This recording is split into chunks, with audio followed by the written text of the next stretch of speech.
The real value of GDP is the total value of goods and services that is rendered within a country. The amount of money that is collected in the form of tax is a direct revenue to the government. Market price is going to be the actual transacted price, including indirect taxes.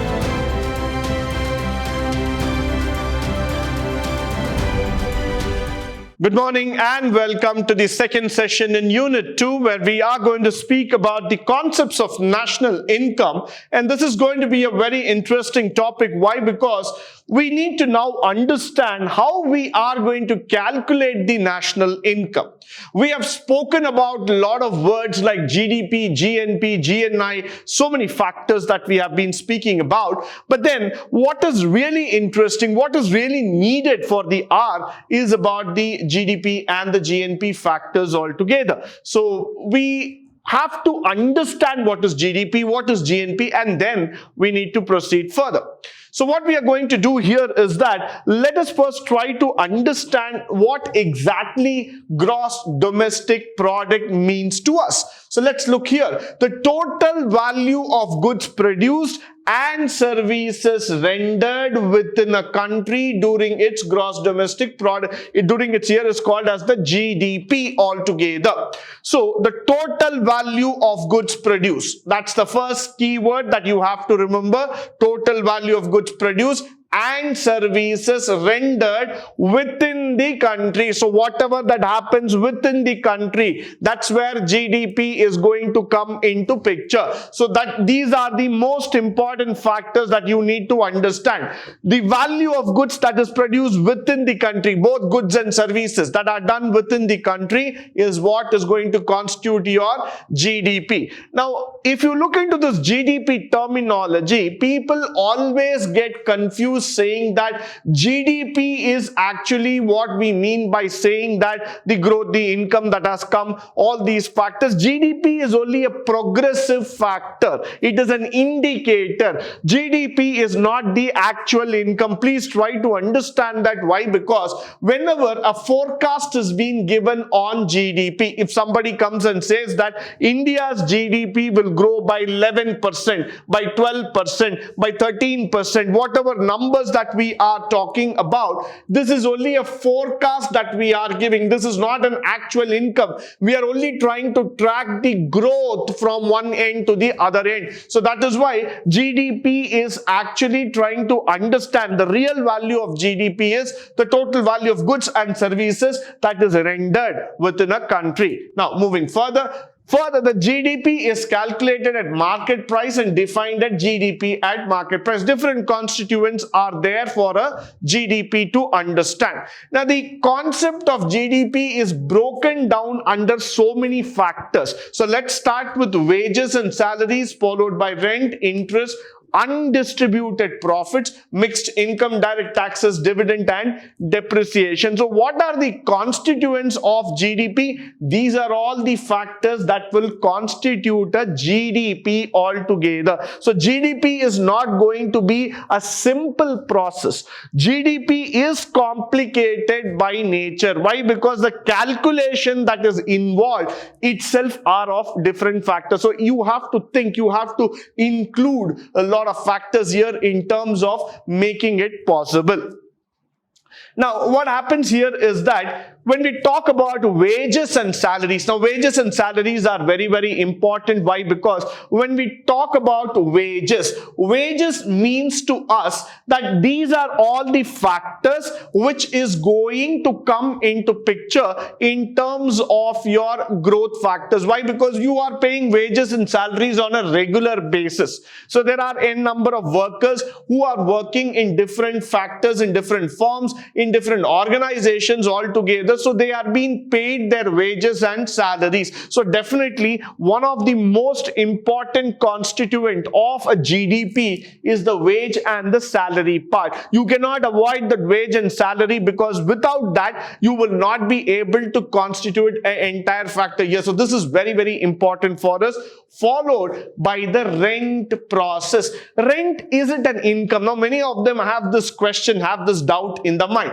Now, for example, you are getting 50,000 rupees in the form of rent, 20,000 rupees in the form of rent. Is it an income? The answer is absolutely yes. Though you might call it as a shadow employment, or you might call it as a disguised, the unemployment factor, you might call it as, you're not an active member in terms of earning the money factor, but yes, it is counted as an income. You are receiving it to your pocket in some format in the form of a rent. So rent is always counted as one of the important constituents of GDP, followed by the interest factor. How much are you earning in interest? Now, the rent and interest are two important things in India. Why? Because these are something which is a inactive form of income. Accordingly, I would say that it's a passive form of income altogether.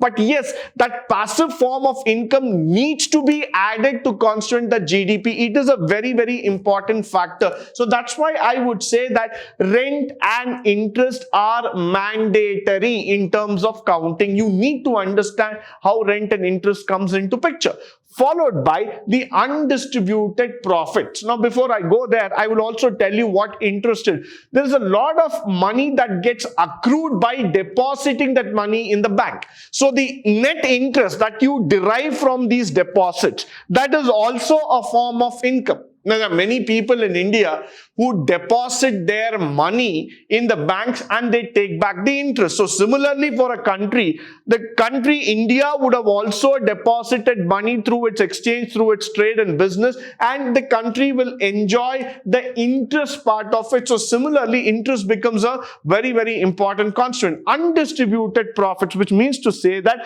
which is not yet given back to the public, it is retained, it is yet to be distributed. So that is also a part of the GDP cycle, followed by the mixed income. Mixed income is a constant, it's a mixture, which means to say both public, private put together. We are bringing in the mixed income factor. It is a composite factor altogether. So I would always say that mixed income is very, very important, followed by the word called as direct taxes. Now, direct taxes are very, very valuable for us to understand. Why?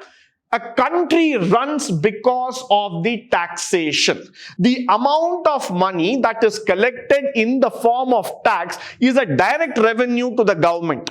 So what does the government do? How does it work? Because of the taxation factor. Though we complain that, for everything there is a GST added, for everything there is a tax in India, but that is the direct source of income to the government. So one has to understand that if the economy has to run, if the economy has to function smoothly, then we need to give importance to direct taxes. The taxation is a direct source of income for the government, followed by the dividends that we are earning in form of shares, in form of the other revenue sources, and the depreciation factor. Now, depreciation is definitely going to be a negative factor where we are going to subtract it because of the usage value, what I call depreciation as the wear and tear value of an asset. That is where depreciation comes into picture. So definitely for every building, machinery, plant, all these factors, form of assets will have a wear and tear value. So depreciation is definitely going to be a very, very important concept that we are going to subtract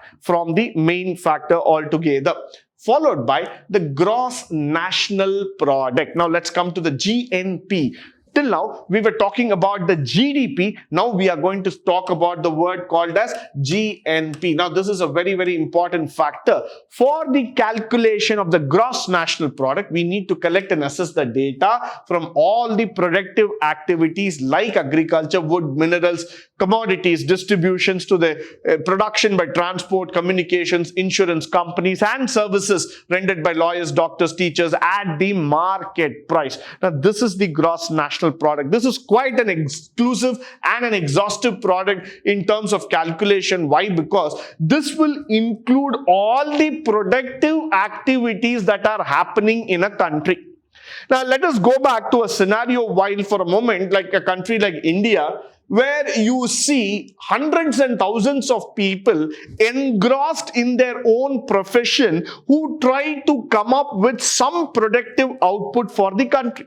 Now, you might be a consultant, somebody else might be working as a lawyer, a doctor, an architect, an engineer, a teacher.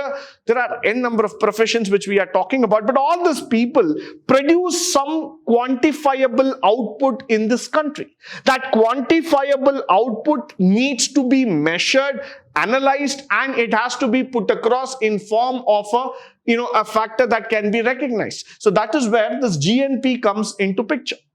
Many a times what happens is that certain sectors in India, especially if I look into agriculture, many a times we don't actually include the efforts of labor that is being put by the farmer. We only calculate the output of agriculture in the form of produce. That's it. So we are not going to calculate the actual values. We are not going to calculate the actual efforts that have gone in. We are only worried about the output factor.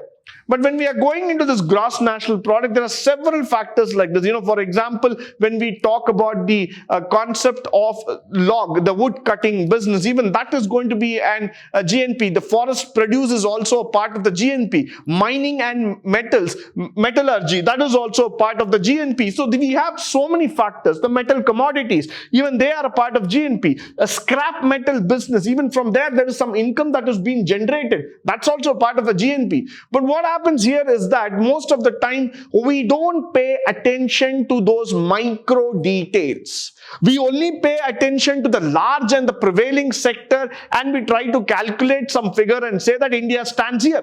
But if you actually calculate each and every productive activity that is involved in our country, you will be definitely able to appreciate the factor that yes, there is a whole lot of exercise that goes in terms of this entire gross national product. So definitely you need to understand that this is a very big concept in terms of analyzing and understanding. Followed by, it also includes net income arising in the country from abroad. Now, this is very, very important because four main constituents that we are going to talk about later. But this factor, net income arising in a country from abroad. India is such a great country that apart from the large population that we have, the 135 crore population that we are going to talk about, more than 70% of America's population is again Indians. So that means we have not still added up that value. You go to any of the European countries in the world, there would definitely be an Indian there. You go to any of the Asian countries, again there is an Indian there. You go to any of the Western American countries, yes, there is an Indian working there, which means we are widely spread. We are not a citizen who just belongs to one country, but we belong to the globe, which means we work from different countries and different kinds of income come back to our motherland. So we also need to understand it includes the net income arising in a country from abroad. That's a very, very important factor that one has to understand. So when I say from abroad, when I use that word very clearly, it means to say that consumer goods and services which are being done, that's very, very important here. The gross private domestic income, we are going to see the four association factors. So one is the consumer goods and services, which we are talking in GNP, the gross private domestic income, goods and services rendered that we have done, income arising from abroad. So look at the four major constituents. One side, the consumer goods and services, typical FMCG, when we are talking about all the products that are being used, that are being manufactured in our country, yes, they are definitely a part of our system. They are definitely a part of this main constituent altogether, followed by the gross private domestic income. Now, what is the gross private domestic income? I use this word domestic. Why? Because it is within the country. It is produced very much within the country. The amount of money that is being generated by an average citizen in this country. Now, why this is important for us is because when you look into India, there is a value for labor. So if you go and ask anybody today in the country, how much are you being paid per hour? How much are you being paid per day, per month, per year? There is a value. So for example, let's take the US labor statistics. It says that US citizens are being paid an average of $7.25 per hour. That's the average labor rate. If you look into Iceland, which has got the world's highest in terms of per hour labor rate, they pay about $32. When you look into Denmark, which pays about $22, Finland, Norway, which pays about $27 to $25. These are all countries where you see that the labor wages that is being paid is extremely high. So similarly, India also has got a labor rate altogether. Now, for example, when you look into agriculture, they say that on a day's labor wages would be about 400 to 500 rupees for a person who's working as a day earner, a wage laborer in the agriculture sector. There are certain sectors where an average person is being paid about 800 to 1000 rupees, say in the real estate sector.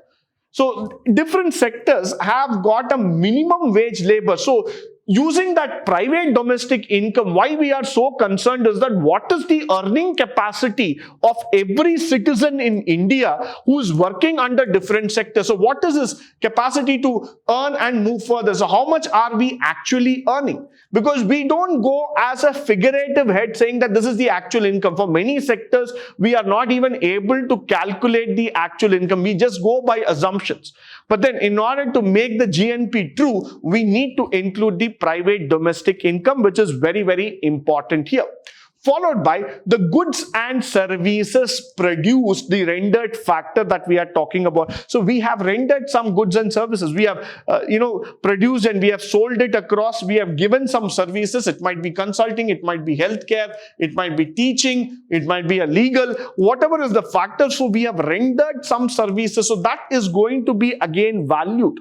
Now, in the year 1997, I would like to talk about why that year was important for India is that because that was the year when India got into the outsourcing business, the business process outsourcing factor. In BPO, India made a rapid stride.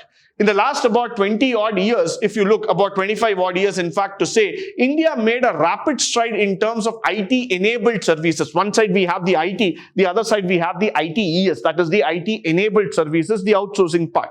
Now there, we rendered a pure service game by just doing customer service or doing KPOs, knowledge process outsourcing, legal process outsourcing, and probably providing all kind of technical support and other things, and we earned a huge amount of money. So those are all the factors that you need to understand in terms of the services rendered.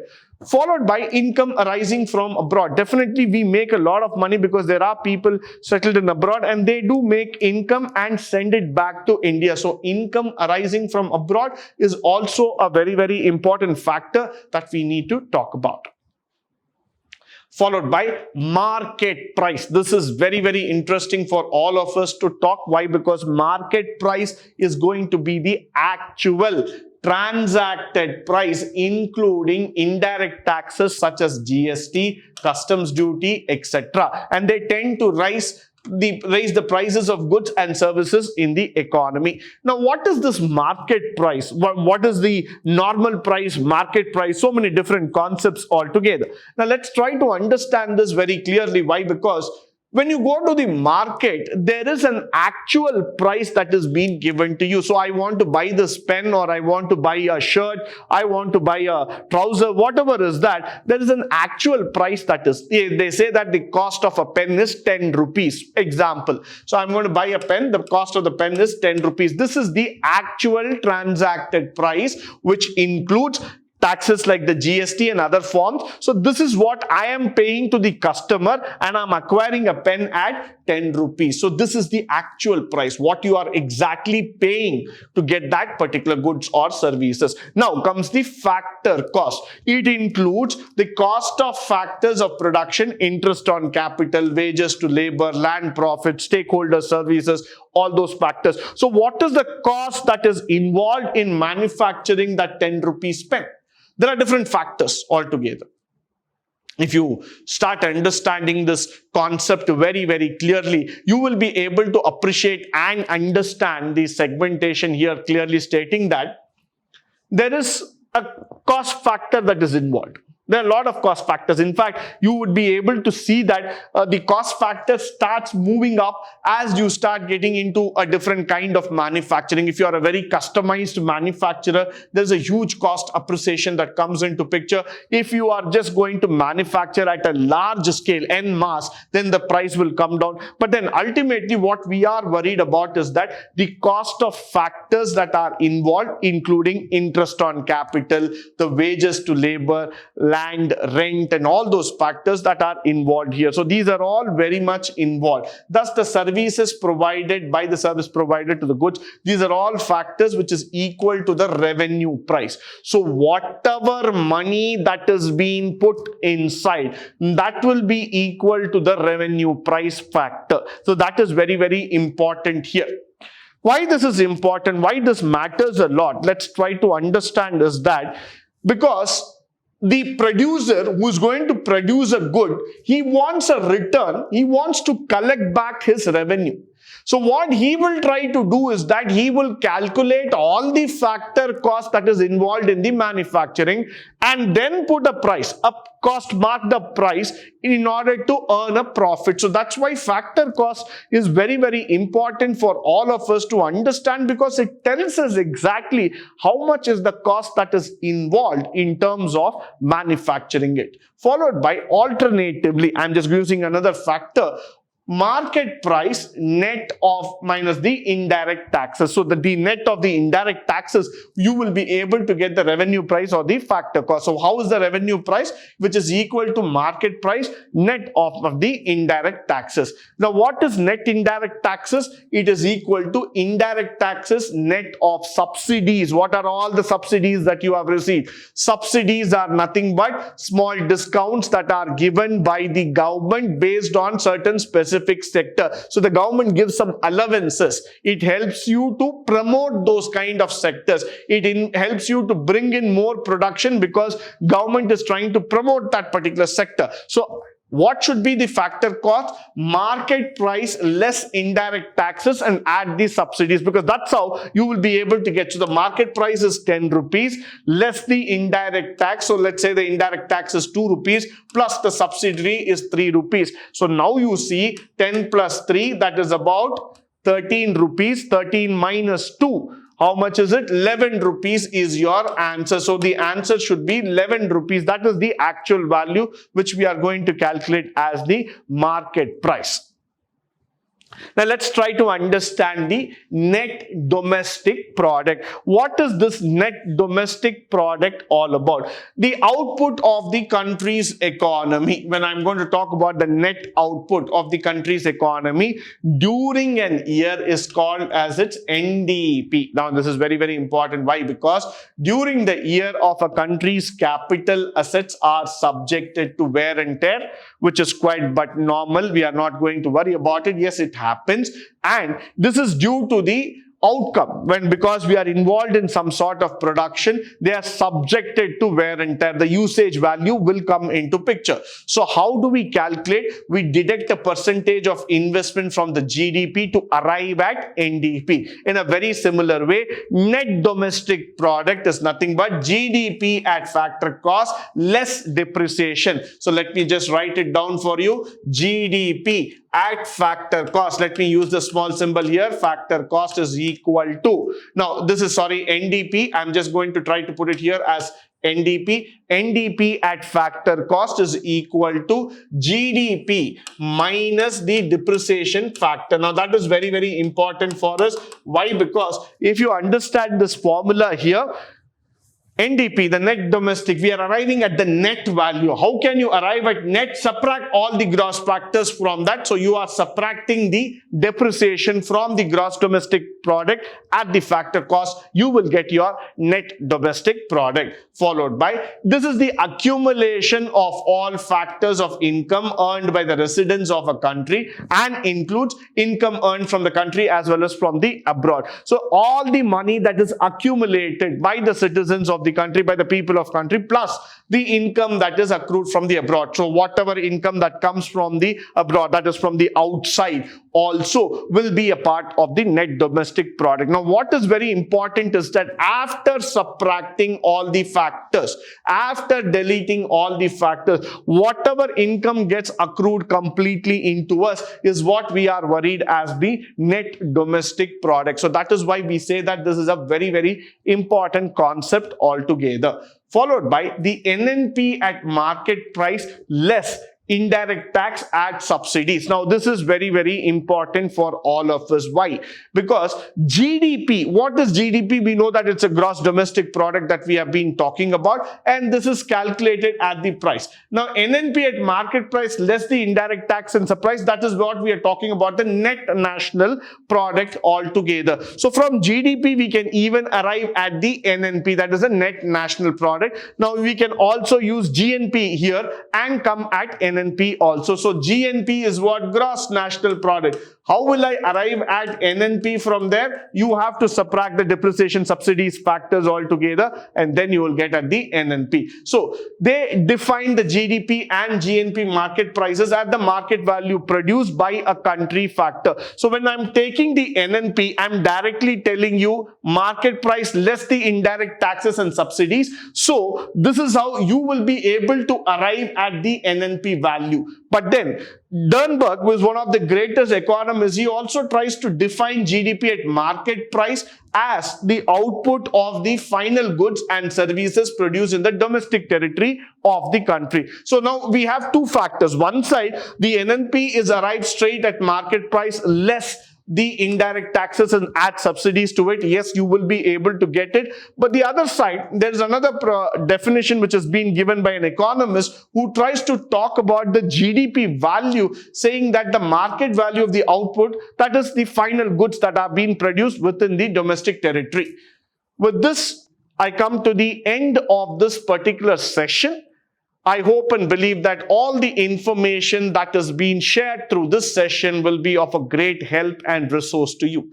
In the upcoming sessions, we will be learning more about the national income factors. Until then, stay tuned, stay blessed, and stay enlightened forever. Thank you once again for joining me today on this wonderful session.